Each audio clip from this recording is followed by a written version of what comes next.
امشب در 24 خبر فوری. ترامپ میگه حمله اسرائیل به ایران حالا کاملا محتمله. Iran cannot have a nuclear weapon. Other than that, I want them to be successful. I want them to be tremendous. We'll help them be successful. رئیس جمهوری آمریکا میگه نمیخواد بگه آیا حمله اسرائیل قریب الوقوع یا نه. منابع آمریکایی میگن در حمله احتمالی اسرائیل واشنگتن کمک لوجستیکی و اطلاعاتی خواهد کرد. واکنش تند تهران به تصویب قطعنامه شورای حکام آژانس. ایران میگه مرکز جدید غنیسازی رو اندازی میکنه و مذاکرات هم پیچیده تر میشه.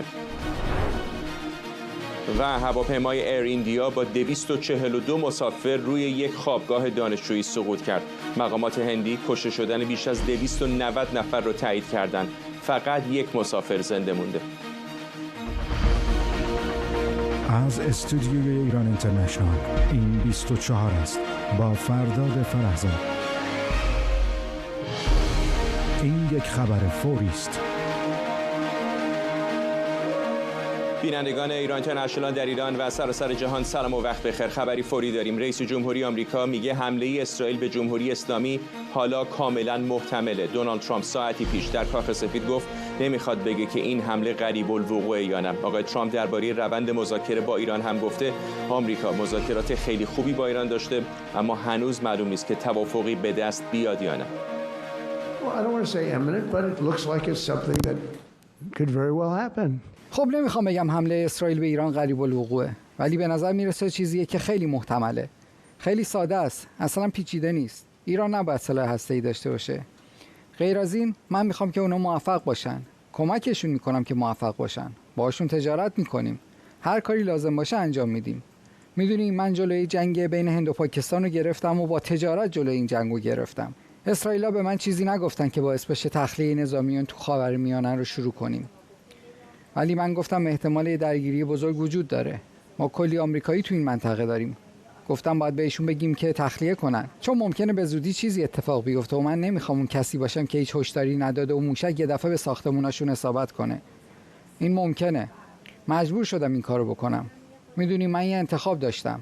انجامش بدم یا نه. انجامش معایبی داره ولی مزایایی هم داره. مثلا اگه اتفاقی بیفته کلی آدم نجات پیدا میکنن. امیدوارم این اتفاق نیفته. If it should happen, hopefully that doesn't happen. در آستانه دور ششم مذاکرات تهران و واشنگتن، پلیتیکو هم میگه مقامات ارشد اسرائیل این هفته با استیو ویتکاف دیدار میکنن تا دیدگاه‌های دولت اسرائیل درباره مذاکره با ایران رو روشن کنن. شبکه ABC نیوز هم به نقل از 3 منبع آگاه نوشته احتمال داره آمریکا به صورت غیر مستقیم از طریق پشتیبانی لوجستیکی و تبادل اطلاعات به اسرائیل کمک کنه. همکارانم نیلوفر پور ابراهیم از پاریس و همینطور اردوان روزبه از واشنگتن با ما هستند. با اردوان شروع میکنم. اردوان، رئیس جمهوری آمریکا در حالی که پیتا همین اواخر میگفت که مذاکرات خیلی خوب داره پیش میره، حالا حرف از این میزنه که حالا خیلی محتمله که اسرائیل به ایران حمله کنه. نماینده آقای ترامپ استیو ویتکاف در دیداری محرمانه با سناتورهای جمهوری‌خواه تأکید کرده که اگر این توافق در واقع به نتیجه‌ای نرسه احتمال حمله اسرائیل بسیار بالاست. البته ما باید روی نقشه این رو نگاه کنیم. وقتی می‌بینیم که در حال حاضر ژنرال مایکل کوریلا فرمانده سنتکام در راه اسرائیل هستش روز شنبه تا همه جوانب رو بررسی بکنه و همچنین ما می‌دونیم از 48 ساعت گذشته تاکنون فعالیت‌های زیادی برای خروج شهروندان غیر نظامی آمریکایی در عراق و دیگر پایگاه‌های آمریکا به خصوص در بحرین و دیگر جاها داره اتفاق میفته. به معنای این هستش که اگرچه آقای ترامپ باز هم تاکید میکنه گفتگوهای نسبتا خوبی وجود داره، اما به نظر میاد خود آقای ترامپ هم بر این باور هستش که خیلی نمیشه امیدوار بود. پیش از این آقای ترامپ روز پنجشنبه اعلام کرده بود که خیلی به نظر نمیاد که ایران یعنی جمهوری اسلامی آماده این باشه که بخواد در روی غنی سازیش توقف کاملش توافق کنه و حالا مجددا آقای ترامپ میگه که با چنین شرایطی احتمال حمله سوی اسرائیل خیلی محتمله. و از طرفی ما میدونیم تمام صحبت‌ها به رغم اینکه آقای ترامپ میگه که مذاکرات نسبتاً خوب پیش میره، اما تاکید از ابتدا بر این هستش که جمهوری اسلامی اجازه هیچ نوع فعالیت هسته‌ای رو به این شکلی نخواهد داشت. از طرف ایرانی هم می‌بینیم به نظر میاد که همه این پازها جدی گرفته شده. حسین سلامی فرمانده سپاه تاکید کرده که در آمادگی کامل هستند. پرس تیوی ساعتی پیش اعلام کرد که منابع نظامی و منابع امنیتی تاکید کردن آمادگی خودشون رو دارن حفظ میکنن و در صورت حمله آمریکا آماده پاسخگویی خواهند بود. بسیار از گزارش‌ها نشون میده از اینکه جمهوری اسلامی دست کم 2000 موشک آماده دوربرد داره و این به معنای این خواهد بود که اگر هر حمله‌ای محتمل باشه یا هر اتفاقی در راه باشه، در نهایت ممکنه که یک جنگ تمام عیار در واقع ختم شه. و آمادگی آمریکا که پیش از این هم فرمانده ارتش آمریکا و هم دیگر اعضای دولت آمریکا تاکید کردن در صورت بروز هر نوع جنگی بین اسرائیل و جمهوری اسلامی، آمریکا حمایت خودش رو از عملیاتی که اسرائیل خواهد کرد انجام میده و چنین شرایطی هستش که دور ششم مذاکرات واقعا روشن نیستش که آیا میتونه به نتیجه برسه یا خیر. به نظر من اینجوری میاد که آنچه که آقای ترامپ هم در حال حاضر داره میگه نشان دهنده این هستش که این نتایج بسیار بعید به نظر میاد. ساعتی پیش هم ایالات متحده آمریکا باز هم تحریم‌های تازه‌ای رو اعلام کرده، درست همزمان با مذاکراتی که پیش رو هستش در دور ششم. تحریم‌های جدید در راستای افزایش فشار حداکثری تحریم علیه جمهوری اسلامی در راه هستش تا جمهوری اسلامی در موقعیتی قرار بگیره که یا به معنای واقعی فعالیت‌های اتمی خودش رو متوقف کنه و یا اینکه منتظر اتفاقات دیگری باشه که در راه هستش. و نیلوفر طبیعتا همه اینها همزمان شده با قطعنامه آژانس بین‌المللی انرژی اتمی اونجا در اروپا و واکنش سریع طرف ایرانی. بله دقیقاً اینها در شرایطیه که البته مقام‌های اروپایی حداقل هنوز به نظر نمیرسه که اونقدر نگران این حمله باشند.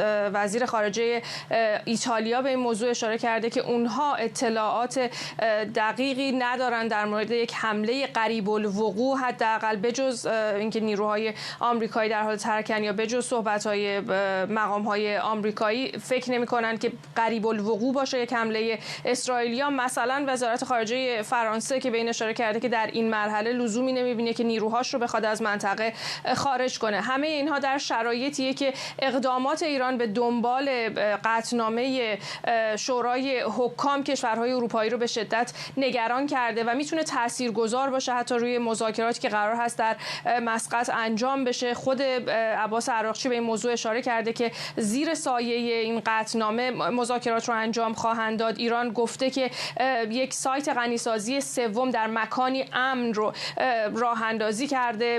قرار هست که تجهیزات در اونجا نصب بشه و به سرعت غنیسازی آغاز میشه. در فردو هم سانتریفیوژهای نسل 6 رو قرار هست که استفاده بکنن و این به معنای سرعت گرفتن و افزایش سطح غنیسازی در ایران خواهد بود. همین حالا همون چیزی که ایران داره انجام میده بسیار نگران کننده است. بیش از 400 کیلو اورانیوم با غنای 60%، چیزی که گزارش آژانس و مقام‌های امنیتی میگن که ایران بهش احتیاجی نداره، بسیار نزدیک به اون غنای مورد نیاز برای ساخت بمب اتم و توجیه غیر نظامی ایران برای داشتنش نداره و حالا احتمالاً این انباشت مواد غنی شده بیشتر میشه. از طرف دیگه این مکانی که داره ازش اسم میبره، مکان سوم که هنوز مشخص نیست دقیقاً کجاست، جزو نگرانی ها سایتیه که اعلام نشده، در حالی که ایران طبق تعهدات پادمانیش باید اعلام میکرده به آژانس که چنین مکانی رو ساخته و داره آماده میکنه. این به معنای اینه که ایران بسیار قبل از اینها پاسخ خودش رو آماده کرده یا برنامه‌ای برای چنین اقدامی داشته و در این 4 سالی که اجازه دسترسی آژانس رو کمتر کرده، دوربین‌ها رو خاموش کرده، سانتریفیوژهای پیشرفته ساخته، انبار کرده و حالا داره از اونها استفاده میکنه و همه اینها باعث نگرانی کشورهای اروپایی که میگن این آخرین فرصت ایرانه برای اینکه بخواد میخواد همکاری بکنه با آژانس، فعالیت‌های هسته‌ایش رو کاهش بده تا اونها مکانیزم ماشه رو فعال نکنن. وزیر خارجه آلمان به طور مشخص به این موضوع اشاره کرده، میگه دست روی دست نخواهیم گذاشت که ایران به یک کشور دارای سلاح هسته‌ای تبدیل بشه و در صورت لزوم از مکانیزم ماشه استفاده خواهند کرد. و کایا کالاس مسئول سیاست خارجی اتحادیه اروپا گفته آماده و هماهنگی لازم با این کشورهای اروپایی رو داره برای برگردوندن تحریم‌های اروپا اگر لازم باشه. ممنونم از هر دوی شما. نیلوفر پور ابراهیم در پاریس و اردوان روزبه در واشنگتن. در واکنش به قطعنامه شورای حکام آژانس بین‌المللی، وزیر خارجه ایران میگه مذاکرات یکشنبه در عمان تحت تاثیر این قطعنامه پیچیده‌تر میشه. جمهوری اسلامی همینطور گفته سانتریفیوژهای نسل اول در فوردو رو با نسل ششم جایگزین و یک مرکز غنیسازی جدید راه اندازی میکنه. حسین سلامی فرمانده کل سپاه پاسداران هم هشدار داده برخورد بعدی تهران با اسرائیل از جنس وعده صادق نیست و بسیار مخرب‌تره. فرشته پزشک کارشناس روابط بین‌الملل از واشنگتن با ماست. خانم پزشکی، این حرفای سلامی منو دقیقاً به یاد گزارش اخیر باراک رابید میندازه و بعضی رسانه‌های دیگر آمریکایی که حرف از این میزنن که آقای ویتکاف نگران هستش که در صورت حمله اسرائیل واکنش ایران میتونه تلفات زیادی داشته باشه. آقای رابید همین کمی پیشتر توییتی زده و گفته برآوردهای اطلاعاتی آمریکا حاکی از اینه که ایران حدود 2000 موشک بالستیک در اختیار داره که بسیاری از اونها قادر به حمل کلاهکی با بیش از 900 کیلوگرم مواد منفجره هستند. آیا به نظرتون داریم وارد اون مرحله میشیم یا تا اینجا فعلا بیشتر اینها تهدیدهایی هست برای پیشبرد مذاکرات در روز یکشنبه؟ من فکر میکنم یه بخشش واقعا پیشبرد مذاکرات و اون بدبستونیه که دارن سعی میکنن طرفین از موضع خودشون کوتاه نیان. به هر حال میدونیم که هم در داخل جمهوری اسلامی به شدت تحت فشار، راه برگشت زیادی نداره رهبر جمهوری اسلامی. پذیرفتن این که غنیسازی کاملا از بین بره هزینه هنگفتیه، هم برای اینکه خب نشون میده که روند 2-3 دهه گذشته چقدر اشتباه بوده و نارضایتی بین همه هم طرفداران خودش میتونه ایجاد بکنه. از یه طرف آقای ترامپ هم در عموم عملا خودش رو گذاشته توی یه باکسی که نمیتونه ازش بیاد بیرون، گرچه که باز اون شجاعت بیشتری داشته توی این سالها. اگر که حرف رو عوض کردن یک نوعی از شجاعت بخوایم بگذاریم، ولی تحت فشار اونن. هم مسائل داخلی آمریکا هست، می‌بینیم الان هم وضعیت اقتصادی، هم این اعتراضاتی که داره در قبال اون سیاست‌های داخلی ضد مهاجرهای غیرقانونی که اینجا هستن داره جلو میبره و اتفاقاتی که به هر حال در داخل داره میفته تحت فشار گذاشته رئیس جمهور رو.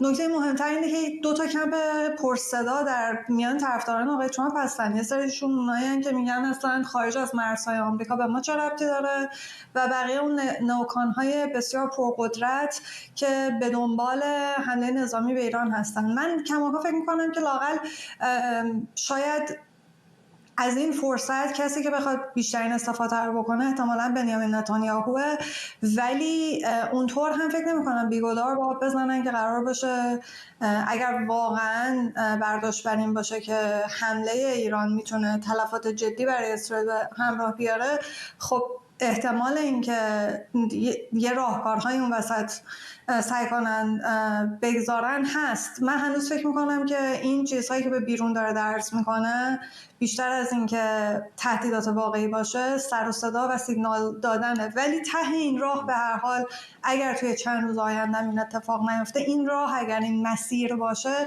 تهش به اینجا میرسه. یعنی فقط بحث زمانه، مگر اینکه واقعا طرفین بخوان از این چه هست خانم پزشک؟ قمار طرف ایرانی به نظرتون رو چه هست؟ فکر میکنن که آقای ترامپ دقیقه 90 احتمالاً ماشه رو نخواهد کشید با توجه به شناختی که از او و به قول شما بخشی از این بدنه ماگای جمهوری خواهان دارن، یا فکر میکنن حتی اگر ضربه‌ای زده بشه که شاید هم زده بشه، خرابی‌های اون به مراتب میچربه به یک توافق که کلا برنامه هسته ایران رو کنار بذاره؟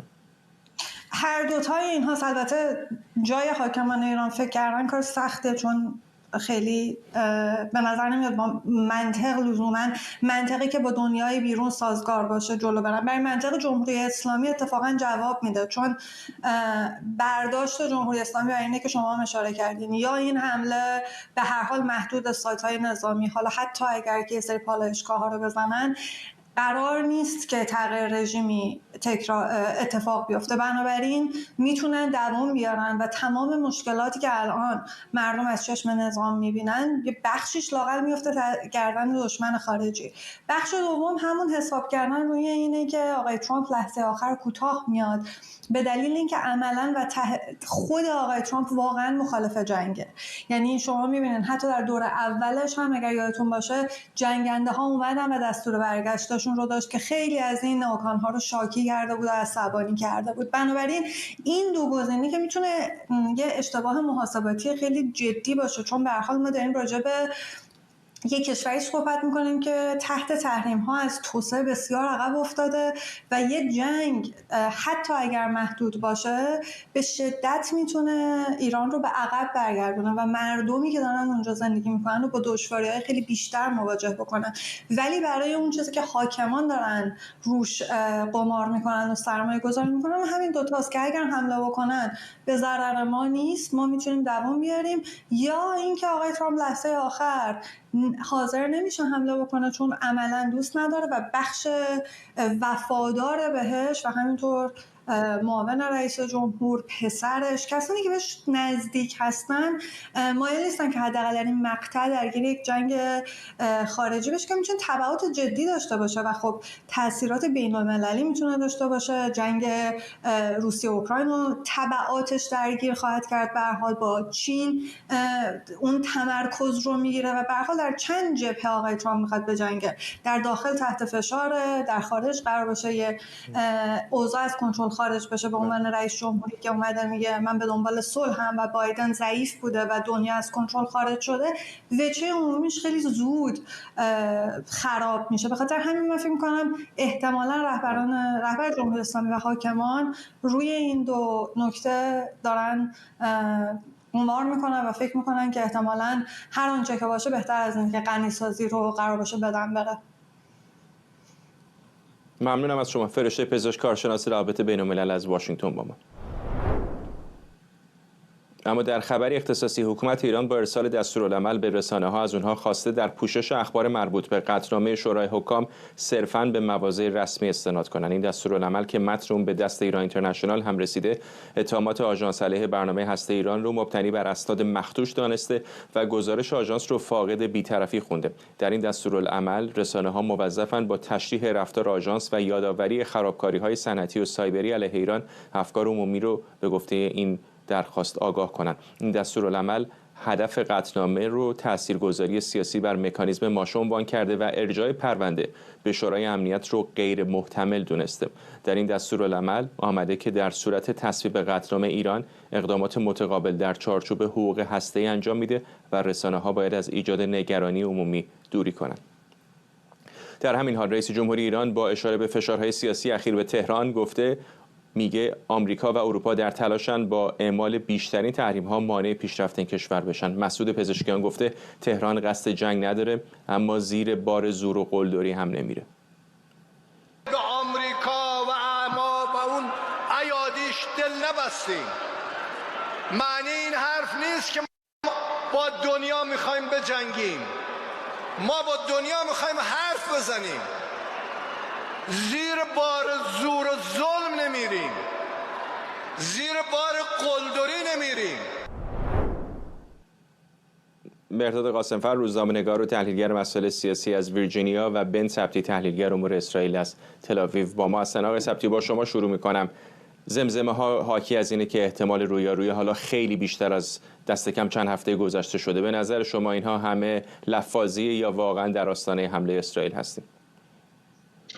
سلام و شب بخیر به شما و بینندگان. در همین مورد سوال شما، من یک چیز جالبی که در این خبر قبلی هم گفتین درباره نحوه پوشش اخبار امور هسته‌ای، باید بگم اون توییتی که فارس نیوز زده بود درباره اولین اسنادی که اونها فاش میکنن درباره چیزهایی که از اسرائیل دزدیدن به عنوان اسناد هسته‌ای اون رو پاک کردن، چون معلوم میشه اصلا یک مسئله پیش پا افتاده‌ای بوده درباره یک کنفرانس آکادمیک و اونها خودشون پا میذارن برای خودشون. و من فکر میکنم این مسئله آیا حمله انجام میشه یا نمیشه هم ربط داره که تا چه حد جمهوری اسلامی برای خودش مانع ایجاد کنه، پا بذاره. و هر دفعه در حرفهای آقای ترامپ هم ما این حرف رو میشنویم که میگه ما هم قرارداد میخوایم ولی ممکنه جمهوری اسلامی اشتباهاتی بکنه و اسرائیل منتظر همچین اشتباهاتی هست. البته در چند روز آینده تا وقتی که مذاکرات اگر یک شنبه انجام بشه، مسلما اسرائیل هم پیمان و همراه آمریکا هست، هیچ وقت پشت پا نمیزنه، هیچ وقت یک همچین کاری رو به عنوان یک سورپرایز انجام نمیده در مقابل آمریکا. اما اگر چراغ سبزهای بیشتری دریافت کنه از دولت آمریکا که یک حرفهای مثلا مایوس کننده بزنن در مورد اینکه واقعا جمهوری اسلامی همراه نیست و دروغ میگه و اون چه که باید انجام بشه در مذاکرات انجام نمیشه، بله احتمال حمله از طرف اسرائیل مستقلاً خیلی خیلی بالا رفته و بالاتر هم میره. ما امشب جلسه کابینه امنیتی اسرائیل رو داریم که هم در مورد گروگان‌ها هست ولی هم در مورد مسائل ایران هست و همینطور آقای کوریلا به اسرائیل میاد، رئیس سنتکام در منطقه خلیج فارس. آقای صفی فقط اصلاح بکنم، همین چند دقیقه پیش دست کم باراک راوید گزارش داد که سفر او به اسرائیل فعلا به تعویق افتاده، مشخص نیستش که دلیلش چه است. اوکی، به هر حال این رابطه ها و رفت و آمدها هست بین دو طرف و مهم اینه که اسرائیل بدون چراغ سبز آمریکا کاری انجام نخواهد داد، ولی خیلی چراغ سبزهای کوچیک هم هست که آمریکا در واقع به اسرائیل نشون میده که تو میتونی به این راه بری یا اینکه نه، فعلا باید صبر کنی. ما شاید دور هفتم مذاکرات داشته باشیم، شاید یک وقتی جمهوری اسلامی یک سورپرایزی بکنه. ببینید من توجه کردم ژنرال های سپاه هر وقت بیشتر حرف میزنن یهو انعطاف بیشتری نشون میدن و یک امتیازات جدیدی میدن. این در سالهای قبل انجام میشد. پس ما میتونیم تعجب نکنیم اگر روز یک شنبه اگر جمهوری اسلامی احساس کنه که اون تیغ برگردنش هست، بیاد و یک مسائل جدیدی رو مثلا به عنوان صرف نظر کردن روی میز بذاره و اونطور بخواد حمله اسرائیل رو از خودش دور کنه. آقای قاسم‌فر، همه نشانه حاکی از این هست که داریم وارد یک فضای جدیدی میشیم در این بحث برنامه هسته‌ای ایران. چطور میتونید تا این لحظه، هرچند میدونم دقایق اولیه شاید باشه در این فاز جدید، ارزیابی بکنید آرایش سیاسی جمهوری اسلامی رو، از همین درخواست و دستور عملی که به رسانه‌ها دادن تا واکنشی که مثلا به شورای حکام داشتن، چه فازی رو جمهوری اسلامی الان پیش گرفته؟ جمهوری اسلامی به هر حال معمولا فاز تقابلی پیش میگیره و کمتر پیش میاد که مثلا با یک عقل معاش خیلی دقیقی با توجه به در نظر گرفتن منافع ملی رفتاری رو انجام بده. در این مورد هم احتمالاً پیش بینی میشه که احتمال این هست که جمهوری اسلامی وارد فاز تقابلی بشه با بالا بردن سطح اورانیوم غنی شده 60% و 60% به بالا که ربطی به اهداف صلح‌آمیز نخواهد داشت، یا مثلا نصب سانتریفیوژهای نسل جدید IR6 که پیشاپیش هم گفته که در فوردو اینها رو بخشیش رو نصب کرده و در این سایتی هم که اعلام کرده که به زودی به راه خواهد انداخت و در مکان امنی هم خواهد بود که بدون اطلاع آژانس هم هست، در اونجا از این سانتریفیوژهای جدید استفاده خواهد کرد. رفتار دیگری که واکنش دیگری که میتونه انجام بده متوقف کردن یا کاهش بازرسی هایی است که آژانس انجام میده و نهایتا اینکه ممکنه اون تهدیدش رو که میگه از NPT خارج خواهد شد رو عملی بکنه که البته این هزینه بسیار بالایی خواهد داشت برای جمهوری اسلامی، ولی این احتمال وجود داره که حداقل اینو به عنوان یک تهدید اجرا بکنه یا به سمتش بره و پیش بینی بکنه. به هر حال آنچه که ما تا این لحظه از جمهوری اسلامی دیدیم در جهت آرامسازی یا حداقل به صورت علنی در جهت آرام کردن نبوده، بیشتر آماده کردن خودش برای یک فاز تازه‌ای از درگیری و تنش شدید بوده. احتمال هست که در واقع این احتمال رو میده که اسرائیل تنش رو به مرحله حمله برسونه و بیشتر داره خودش رو برای اون لحظه آماده میکنه. بعید به نظر میاد که فاز دیگری هم پیش بیاره، در واقع بخواد وارد شرایط آرام کردن وضعیت بشه. اما در مورد این بیانیه هم که گفتید اگر فرصت هست من چند نکته رو لازمه بگم. این دستورالعملی که اینها گفتن، ببینید این دستورالعمل ها رو اینها معمولاً به رسانه ها میدند و اما با یک دروغ خیلی مشخص و بیانی در واقع این اطلاعیه رو اینا تنظیم کرده وزارت خارجه یا اون نهاد وابسته به سازمان وزارت خارجه که این رو برای رسانه ها فرستاده. گزارش آژانس در 31 می که 2025 همین چند روز پیش در واقع آخرین گزارشش اتفاقا دقیقاً تاکید میکنه بر اینکه جمهوری اسلامی به پادمان متعهد نبوده و همینطور در مورد خیلی از مسائل شفاف سازی نکرده، در حالی که توی این اطلاعیه، توی این بیانیه که به رسانه ها گفته میشه داده شده تاکید شده که در هیچ جای گزارش آژانس چنین صحبتی گفته نشده. من نمیدونم اینو با اتکا به چه چیزی اینها به این آشکاری چون این مسئله رو آوردن. اما جدای از این موضوع، این بیانیه به گمان من در واقع مصداق سانسور پیش دستانه و تحریف واقعیت هست، تحریف رسمی واقعیت هست و همون کاری رو که تا به حال کردن، یعنی در واقع پیش روایت هایی رو بسازن و اینها روزنامه‌نگاران رو از هر گونه گزارشی خارج از آنچه که وزارت خارجه یا آژانس انرژی اتمی جمهوری اسلامی در واقع سازمان انرژی اتمی جمهوری اسلامی بیان میکنه منع کرده و عملا در واقع راه رو بر گزارش در مورد این موضوع به روی رسانه‌های داخل کشور بسته.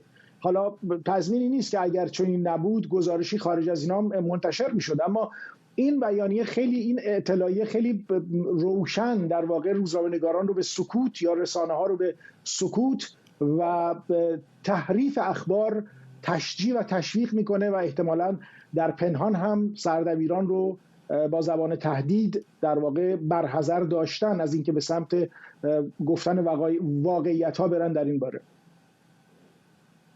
آقای سبتی، الان گزارش‌هایی هستش که استیو ویتکاف ابراز نگرانی کرده که در صورت حمله به ایران واکنش ایران ممکنه با تلفات وسیعی در اسرائیل همراه باشه. اگر واقعا این رویارویی صورت بگیره، آیا فکر می‌کنید مثل 2 دفعه گذشته خواهد بود که ایران و اسرائیل تبادل آتش کردن یا وارد یک نبرد و درگیری بسیار بزرگتر خواهیم شد؟ بر حسب ارزیابی اسرائیل و هم مؤسسه ما و حتی چیزهایی که از داخل ارتش شنیده میشه، چون این روزها بیشتر رابطه ها بیشتر با این مؤسسه ها یا کنفرانس هایی هست، ما ارزیابیمون اینه که عکس العمل جمهوری اسلامی همون طوری که در مواقع قبلی بوده خواهد بود. یعنی اونها در واقع چیزی در چنته ندارن و چیزی که مهمتر هست اینه که معمولا ارزیابی میکنن که جمهوری اسلامی اولین حمله رو نخواهد کرد. این یک چیزیه که در خوی و رفتار جمهوری اسلامی همیشه هست. به خاطر همین این خودش یک قوت قلبی میده به اسرائیل که میتونه مقابله کنه. هم سیستم های دفاعی خودش را داره، هم سیستم تاد رو مثلا از آمریکا آوردن. از نظر حمله که مسلما اسرائیل دست بسیار برتر داره بر جمهوری اسلامی از نظر هوایی و این موشک‌های غیر دقیق جمهوری اسلامی واقعا دیدیم که 2 دفعه نمیتونن کاری بکنن. همینطور هزینه حمله از طرف جمهوری اسلامی به اسرائیل خیلی در دفعه دوم خیلی بالا بود. بر طبق اعتراف خودشون در دفعه دوم، من اگه اشتباه نکنم در میزان نیوز بود، یادم اینجور مونده، گفتن 2 میلیارد و 300 میلیون دلار اون شب برای اونها هزینه داشته. من فکر نمی کنم الان در خزانه ایران 2 میلیارد دلار اضافه مونده باشه که اینا بتونن همچین کاری بکنن و خیلی دلایل دیگه. به همین خاطر اسرائیل یک جور اطمینان داره به خودش از اینکه تلفات یا اصلا نخواهد بود مثل دفعه قبل یا خسارت جزئی خواهد بود و به خاطر همین اونها میتونن با اطمینان اون حمله رو بسازن. البته بازم خیلی وقتا میشه درباره همچین حمله تمرینات کرد جلسه گذاشت، صحبت‌ها کرد، ولی ممکنه آخرش هم انجام نشه، چون این رسم کشورهای دموکراتیک هست. و واقعا میشه یک جوری جمهوری اسلامی روز یکشنبه بیاد و یک پیشنهاد جدیدی بذاره و مذاکرات رو ادامه بده. پس ما باید واقعا منتظر باشیم ببینیم یکشنبه چه اتفاقی بیفته. ممنونم از هر دوی شما آقایون مهرداد قاسمفر و بن سبتی، تحلیلگر امور اسرائیل از تل‌آویو. حین صحبت‌هامون اشاره شد به سفر احتمالی اریک کوریلا، فرمانده سنتکام به اسرائیل، که بهتون گفتم بعضی رسانه‌ها دارن میگن که احتمالاً این سفر لغو خواهد شد. حالا شان پارنل، دستیار رسانه‌ای وزیر دفاع ایالات متحده، هم تایید کرده که ژنرال کوریلا به اسرائیل سفر نخواهد کرد در این آخر هفته. رئیس جمهوری ایران ساعتی پیش با اشاره به افزایش فشارهای جهانی گفته تحریم‌های بین‌المللی علیه ایران با توجه به ظرفیت‌های گسترده این کشور مؤثر نیست. مسعود پزشکیان که در دیدار با فعالان اقتصادی ایلام صحبت می‌کرد، با اشاره به 400 کیلومتر مرز مشترک ایلام با عراق گفته مردم میتونن از طریق تجارت کالا به کالا با همسایگان مثل مبادله گندم با روغن و برنج نیازهاشون رو تامین کنن و نیازی به دلار نیست. واقعا مگه ایران رو میشه تحریم کرد؟ 400 کیلومتر مرز داریم، آدما راحت میتونن معامله کنن، تجارت کنن، اصلا با دلار نکنن، با همون ارز کالا به کالا بکنن، گندم ببرن، نمیدونم برنج بیارن، روغن بیارن، یا هر کار دیگه ای که نیاز داریم. اینور ما میتونیم تولید کنیم، اونور میتونیم معامله کنیم و این معامله و معادله رو راحت بین همدیگه میتونیم حل کنیم. چگونه باید نشست، راهش رو پیدا کرد، مسیرش رو پیدا کرد. عطا حسینیان، روزنامه‌نگار اقتصادی و حوزه انرژی از برلین. با آقای حسینیان، واقعا در اندازه کلان آیا این تهاتر یا مکانیزم خرید و فروش کالا به کالا مثل انسان‌های نخستین میتونه راه حلی برای عبور از بحران تحریم‌ها برای جمهوری اسلامی باشه؟ درود به شما، وقتتونم بخیر. آدم رئیس جمهورهای جمهوری اسلامی رو میبینه اصلا متحیر میشه. یعنی وقتی احمدی نژاد اومد آدم‌زاد به خودش میگفت دیگه از این شاهکارتر نداریم. تا رئیسی اومد، رئیسی که اومد دورانش تموم شد یا تموم کردن، دیگه گفت خب دیگه از رئیسی ما شاهکارتر نداریم، تا یه نمونه جدیدی جمهوری اسلامی رو کرده به نام آقای پزشکیان که آدم واقعا حرفای امروزش حیرون میمونه. یعنی ما به هیچ دلار و سرمایه‌گذاری خارجی نیاز نداریم و میتونیم تحریم‌ها رو دور بزنیم و اصلا اهمیتی هم نداره چون مرز مشترک با 5-6 تا کشور داریم.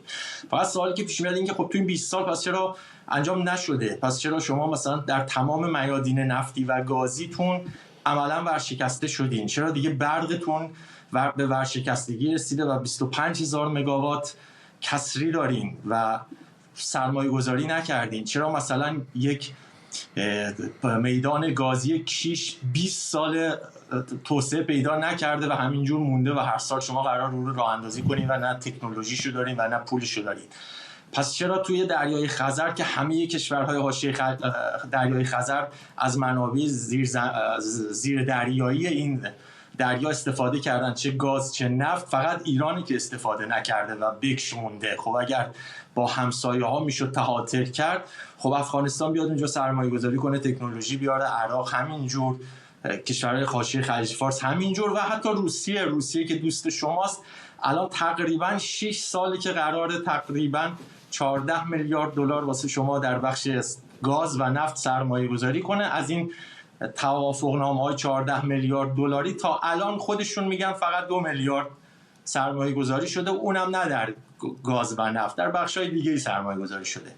یعنی حرف انقدر حرف عجیب غریبیه که آدم حیرون میمونه که چی بگه به این رئیس جمهور که در قرن 21 داره میگه که ما هیچ نیازی به دلار نداریم و با همسایه‌ها بده بستون میکنیم. این که حالا چی بدیم به همسایه‌ها تو این بی برقی و بی گازی و چه چیزی تولید میکنیم خودش باز بحث مفصلیه که ما چه داریم عرضه کنیم که از همسایه‌ها چیزی بگیریم.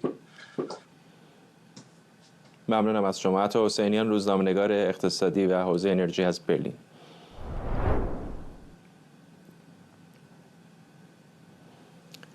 بیننده 24 هستید و پوشش ما از تحولات خاورمیانه. بیش از 290 نفر در سقوط یک هواپیمای شرکت ایریندیا در شهر احمدآباد هند کشته شدند.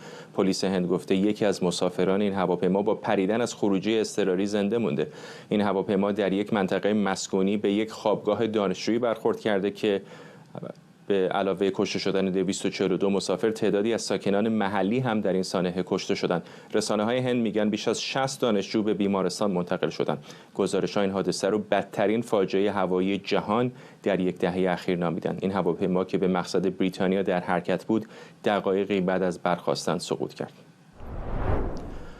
کاپیتان کریستوفر بهنام، خلبان خط هوایی یونایتد آمریکا، در استودیو ما در واشنگتن دی سی به ما پیوسته. کاپیتان بهنام، ممنونم که دعوت ما رو پذیرفتید. تصاویر نسبتاً زیادی در شبکه‌های اجتماعی در این چند ساعت گذشته منتشر شده. میدونم که زود هنگام هست برای هر نوع قضاوتی، اما نظر کارشناسیتون تا این لحظه چه هست؟ از آنچه که می‌بینید به نظرتون چه اتفاقی برای این هواپیما افتاد؟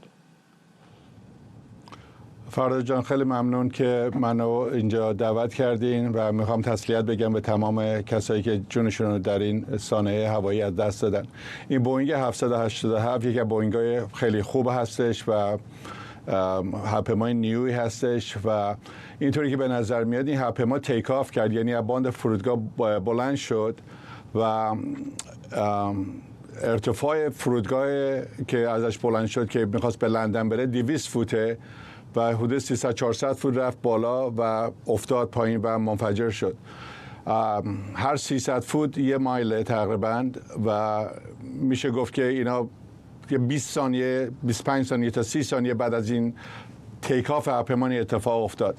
لندگیر هواپیما پایینه، یعنی نشون داره میره که هواپیما میره بالا. اولین کاری که بعد از تیک آف میشه اینه که اول کاپیتان میگه پوزیتیو ریت گیر اپ، یعنی وقتی که هواپیما از زمین بلند شه با گیر بیاد آپ، بعد از اون فلپ رو اینا چیز میکنن، بعد از اون فلپ ها رو میارن بالا. اینطوری که من به وینگ هواپیما دارم نگاه میکنم، به بال هواپیما نگاه میکنم، میبینم که فلپ وجود نداشت. فلپ یه های لیفت دیوایسی هست که حجم بال هواپیما رو زیاد میکنه. وقتی موقع تیک آف و لندینگ کمبر هواپیما بالش زیادتر میشه که هواپیما بتونه تیک آف و لندینگ بکنه.